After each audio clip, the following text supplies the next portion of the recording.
Hola, soy la Basmati de nuevo con vosotros. Hoy os traigo, el título es... Se me va para abajo. Alberto Giacometti. ¿Era nihilista Alberto Giacometti? No, o era existencialista. Prácticamente lo mismo. Y os traigo una pieza que se llama Hombre que camina. Esta pieza es la figura más cara hasta el 2010, que se vende por 104 millones de dólares. Después hay otra pieza suya que es Hombre que señala, que se vende por 140 millones de dólares. Él es un escultor, también pinta, pero le da muchísima importancia a la mirada. Él dice que en la vista está toda la fuerza. Los pintores o los escultores devastaban para darle, ¿cómo diría yo?, volumen, fuerza, ¿no? El espacio, o sea, pero él no, él todo lo contrario, él resta, él tiene una estructura metálica y él lo que hace, esto es de cobre, y además de eso tiene una textura como rugosa de haber metido los dedos, y él va a vivir en un contexto de dos guerras mundiales y nace a principios del siglo, vive unos 65 años, fuma muchísimo, muy promiscuo, es muy tímido también y es un depresivo, yo creo, pero es un artista excepcional. Él dice que para qué esforzarse si lo que nos espera al final es la muerte. Madre mía, si fuera por esos parámetros no haríamos nada. Pero bueno, sus figuras son, aparte de la escultura más cara del siglo XX, es un icono dentro, yo que sé, como puede ser el Guernica o no sé, o la columna de Brancusi. O sea, sus piezas son simplemente excepcionales. Él va a trabajar, está todo como muy sexuado, porque los hombres que hacen los hace en movimiento, mientras que las mujeres están quietecitas, son pasivas. Yo digo, esto da que pensar, es muy freudiano, ¿no? Pero él pilla un periodo de tiempo, esto realmente, aunque es un encargo para el Chase Manhattan Bank de Nueva York, para una placita y tal, al final no se pone de acuerdo con ello y lo presenta en el León de Oro. Era un trabajo que tenía, realmente dicen que lo hacen con 50 años, pero yo conozco su vida y lo hace con 37 por ahí. En un momento determinado va madurando tiene también pinturas que son maravillosas, va madurando su discurso, como pasa en arte, siempre parte de unas premisas, de la mímesis, y después poco a poco vas, digamos, sacando, plasmando tu ser, para decirlo filosóficamente, ¿no?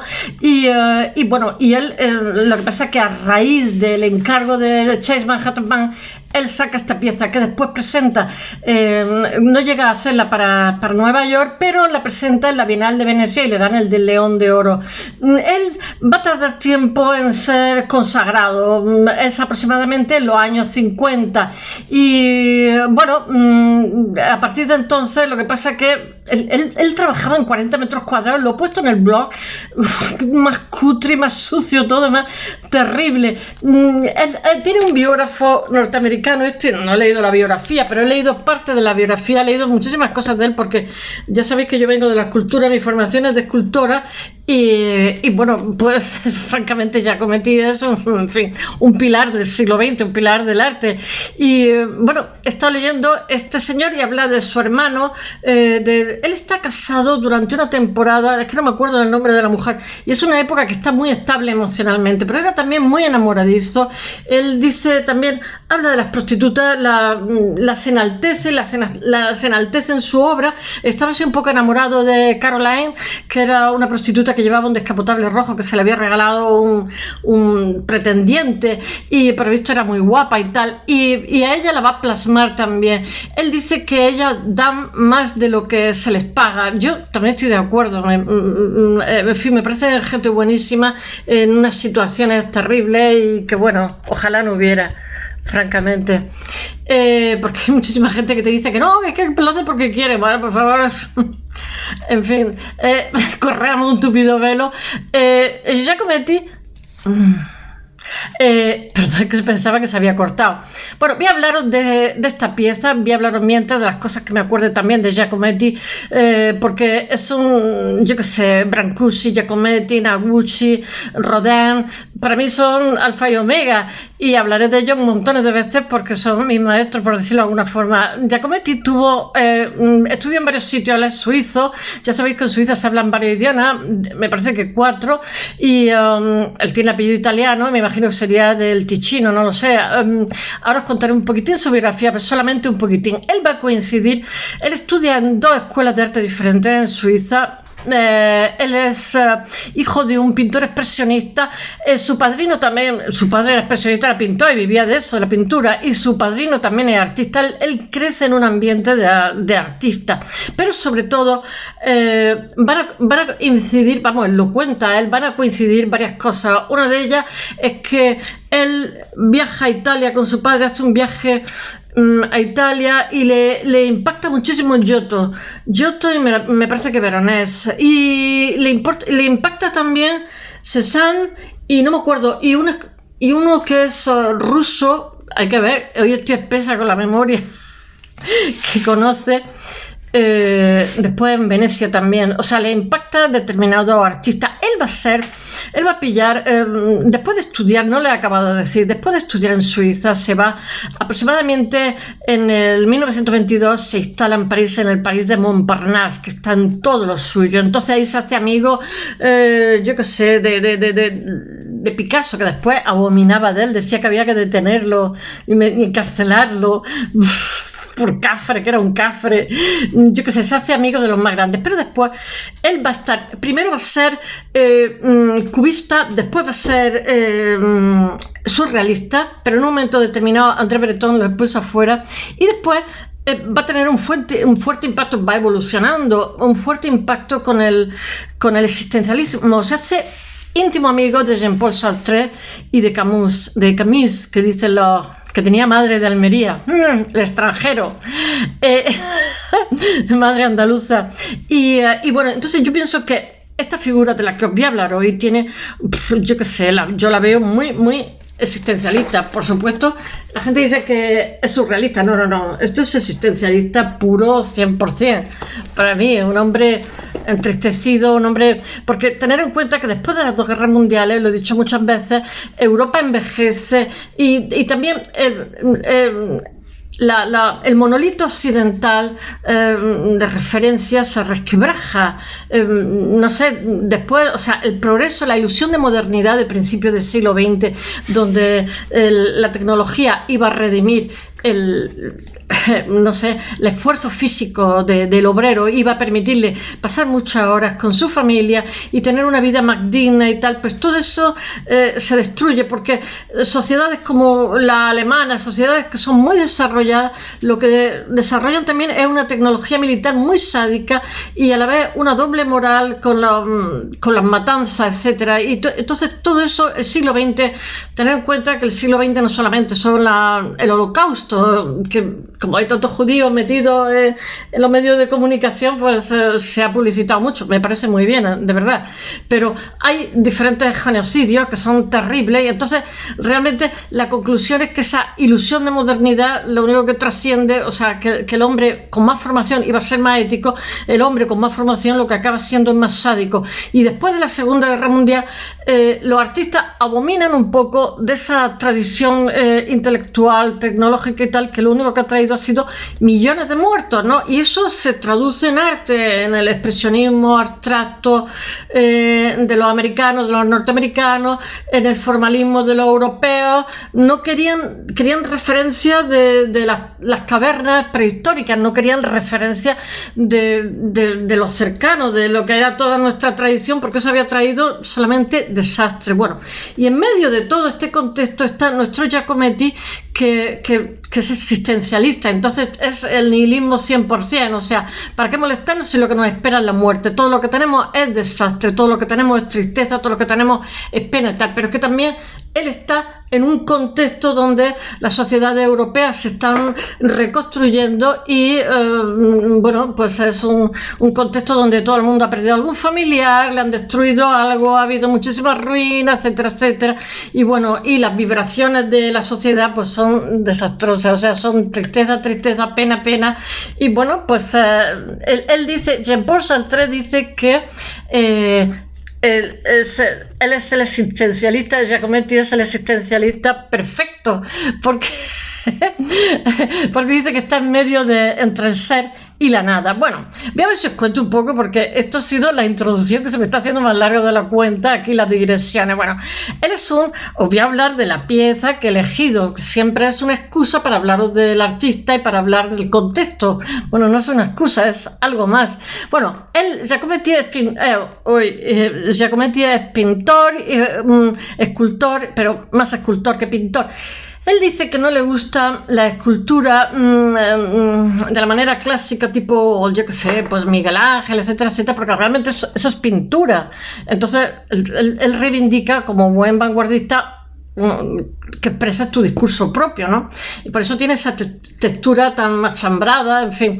Él es escultor y pintor cuyas obras son el reflejo plástico de lo que es su época, de la crisis existencialista que hay después de las dos guerras mundiales, que la sociedad occidental tiene un sentimiento al terminar la Segunda Guerra Mundial, pues tiene una depresión profunda, porque esto ha ocurrido en el suelo europeo, porque los americanos sí han tenido bajas, etcétera, etcétera, pero no eran su suelo, no ha quedado destruido. Bueno, entonces su obra se refleja en la visión del individuo, que es un ser destruido, un ser desolado en una sociedad terrible.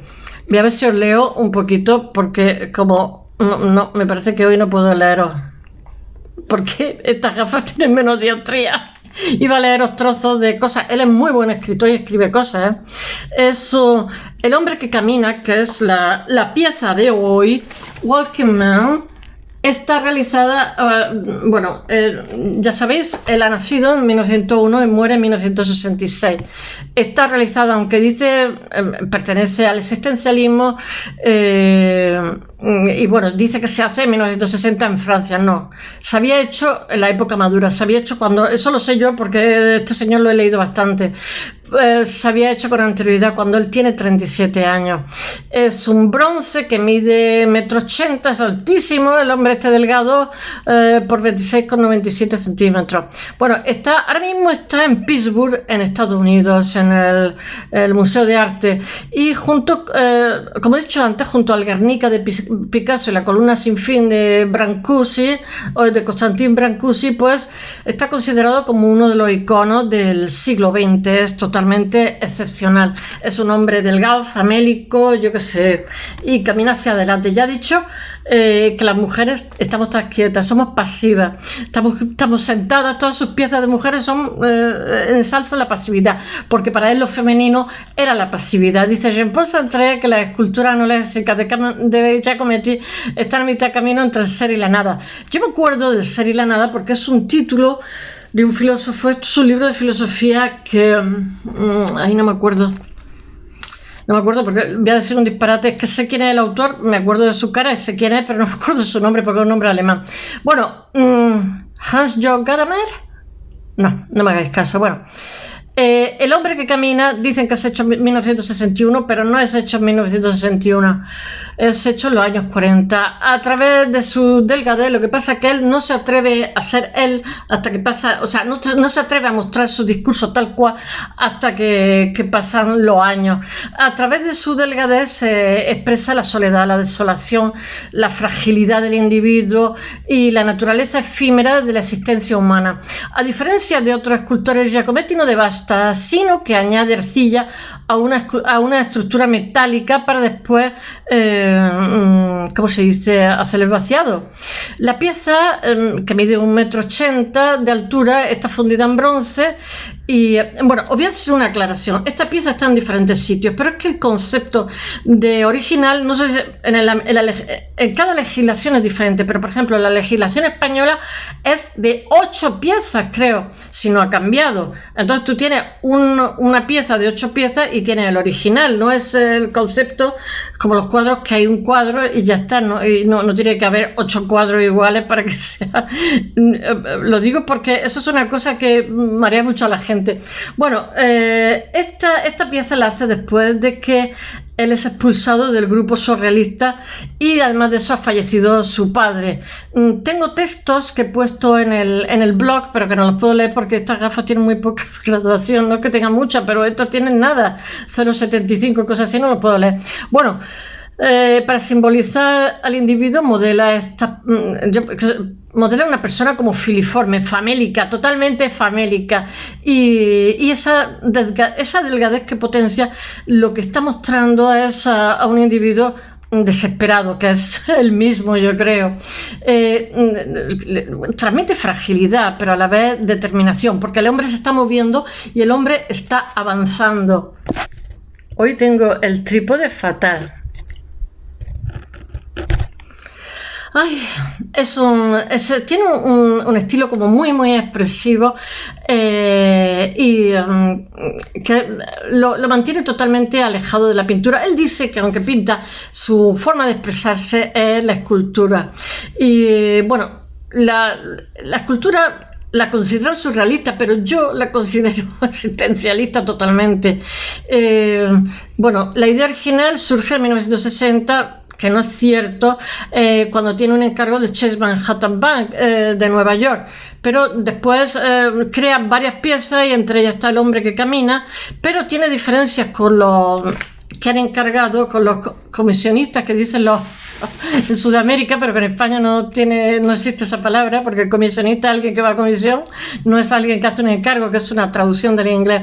Entonces, con las personas los solicitantes o los que le encargan la pieza tienen sus diferencias y no se llega a hacer. Pero sin embargo, esta pieza que ya la ha hecho para la plaza de Chase Manhattan Bank, la manda a Venecia y tiene el León de Oro, tiene un reconocimiento tremendo, porque él ya en Europa tiene un grandísimo reconocimiento como artista, porque quedan totalmente fascinados y es catalogada de existencialista, claro, como yo. Con el tiempo se convierte en uno de los iconos del arte del siglo XX, del arte moderno. Hace después algunas piezas más usando de modelo la original y la presenta también en Venecia. Hoy esta pieza está en Pittsburgh, como he dicho, en una colección privada, y otras pertenecen a la Fundación Mac de St. Paul de la Galería Albright Knox en Buffalo. Él tiene también una fundación, y no solamente eso, sino que hay personas que tienen es que no me acuerdo cómo se llama, y han hecho una donación gigantesca de piezas de Giacometti y se la han hecho a la propia Fundación Giacometti, para que no hubiera venta ni se dispersaran por ahí. Bueno, estas figuras anoréxicas vienen de cuando el escultor tiene 37 años. En París se despide de su amiga, la modelo. Esto sí, esta historia yo la he oído.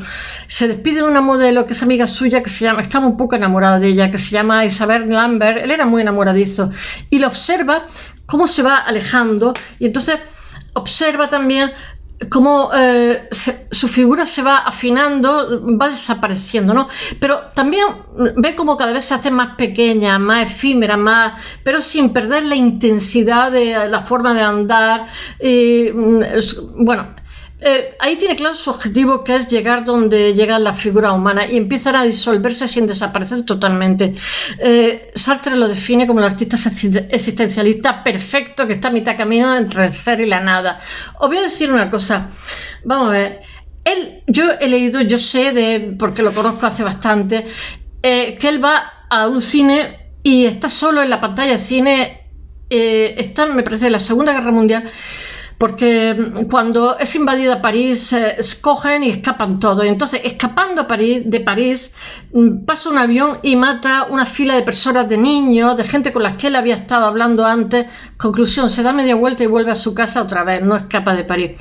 Y entonces, o sea, se sobrecogieron, se asustaron muchísimo, se impactó muchísimo de todo lo que había pasado, ¿no? Entonces, él está en un cine, está solo, en plena guerra. Entonces, está viendo una película, pero resulta que todas las figuras está desenfocada, está muy desenfocada. Entonces va a ir a protestar, pero de pronto se da cuenta que eso es una idea para sus piezas. Las figuras son famélicas, como su hombre que camina, y entonces se ve toda la película y está felicísimo. Eso lo contó él, porque son todos como figurillas famélicas, delgadísimas, y yo pienso que ahí le dio la idea, aparte de su amiga, la modelo, porque después, cuando una persona se hace famosa, le reescriben totalmente ¿cómo diría yo?, la biografía para que sea competitivo en el mercado, ¿no? Y se inventan muchas cosas y adornan otras, y después todo parecido con la realidad era mera coincidencia, porque después los artistas eran otra cosa distinta, eran seres humanos con su, yo qué sé, con su melancolía, su alegría, y en este caso es lo mismo. Bueno, pero tuvieron que vivir 2 guerras mundiales y eso era muy fuerte. Bueno, Giacometti al principio es cubista, después surrealista y después existencialista. Y sobre todo existencialista a partir de los años 50, porque le ha influido muchísimo la lectura. Él lee mucho y también escribe bastante. Conocer a Jean-Paul Sartre es una influencia invisible de Sartre. Bueno, el hombre, él ha nacido en Borgonovo, en Val de Bregaglia, en Suiza, cerca de la frontera italiana. Os lo he dicho que el apellido tiene que ser del Ticino. En 1901 crece en un ambiente de artistas donde el padre es pintor expresionista y su tío, no me acuerdo cómo se llama, Kuno Miet, es también, que es su padrino, es también artista y viven de eso. Se forma inicialmente en la Escuela de Bellas Artes de Ginebra y luego, posteriormente, en la Escuela de Artes de Métier, donde estudia dibujo y escultura. Pero él, cuando tiene a uno que ha trabajado muchos años con Rodin, y entonces él tiene influencia, porque Rodin tiene una pieza de un hombre que anda, y también las mujeres también estaban muy quietas también, y entonces tiene influencia, es muy diferente a Rodin, pero Rodin, tener en cuenta que es el padre de la escultura del siglo XX, y influye en todo, y influye en Giacometti, Brancusi, en todo el mundo, porque es como pasa con Picasso, una bestia parda.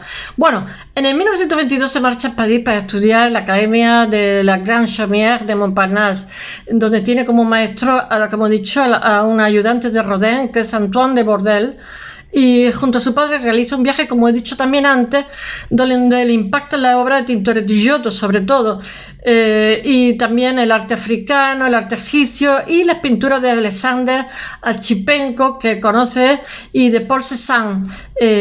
Bueno, en la escultura encuentra la forma de representar el mundo como lo siente. No se trata simplemente de imitarlo, sino él dice que un artista es alguien que aprende a mirar, es una mirada sobre él. El hombre que camina la realiza a los 50 años, no a los 37. Y bueno, él, por hacerlo más corto, muere en Coira. He puesto muchísimos vídeos, muchísimas obras suyas en mi blog, porque la mayoría de piezas están protegidas, y si las saco aquí, mucha gente me dice, sácala aquí, pero yo es que hago un vídeo diario, me destrozaría mi ordenador todos los días haciendo vídeos con botones de imágenes, pero lo peor no es eso, es que están protegidas, porque todas pertenecen a museos importantísimos. Bueno, él muere en Coira en 1966. Yo os he dicho que era muy, muy fumador. Él siempre tiene una coquetería, cierra la boca para que no se le vean los dientes, porque de fumar y tal, los tenía un poco estropeados. Es un hombre que tiene cierto atractivo, no es muy grande, tiene una arruga muy marcada. Y bueno, en el 2010 la segunda edición sobre la serie, que hoy está en una colección privada, se convirtió en una de las obras de arte subastadas más caras de la historia, 104,3 millones de dólares. Y después tiene otra pieza suya que la subastan después, que es El hombre que señala, que son 145 millones de dólares. O sea que mirad hasta qué punto este señor es cotizado en el mercado, pero porque también es excepcional y sus obras son icónicas en el siglo XX. Espero que os haya gustado. Mañana hablaré de otro artista. Hasta mañana.